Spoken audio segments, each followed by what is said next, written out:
A Minnesota teen makes a chilling confession to police during his interrogation, but some digging into 17-year-old John David Ledoux's claims reveal a more disturbing trend.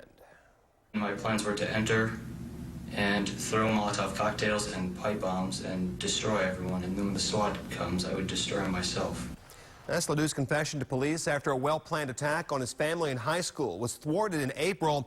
Also during that interview, Ledoux told police his intentions to kill as many people as possible, both at home and at school, were inspired by an obsession with the 1999 Columbine high school massacre. That's a major red flag when you consider a collection of profiles and confessions from killers ranging from Adam Lanza, T.J. Lane, and the Columbia Mall shooter Darren Aguilar all cited Columbine as a key driving force.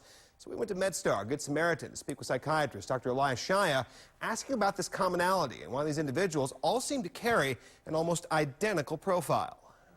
They have, as I understand it, all of them have been reported to have psychiatric illness, have maybe sought treatment, or have been advised to get treatment in one way or another. So they're very vulnerable because of their disease, because of the impairment in their brain, the inability to understand the consequences of certain decisions, the distortion in the perception of their surroundings, their society, their relationships, and therefore the vulnerability to being very suggestible. Dr. Shai also emphasized that while media coverage of these violent acts often gets wall-to-wall coverage, they still remain statistically rare. And for that reason, he says, research and credible data right now equally rare. I like a statement that says that ignorance is the driver of discovery.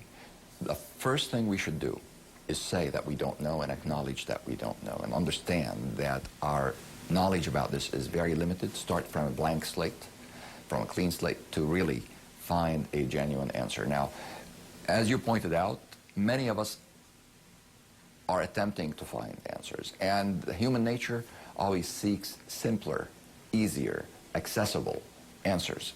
And the greatest risk there is sometimes when we don't have the answer, we can't resist the temptation to just make them up.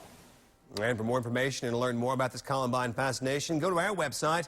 Our In Focus team took an in-depth look at the Columbia Mall shooter Darren Aguilar and his personal obsession with that Colorado massacre, now 15 years old. That's abc2news.com/infocus.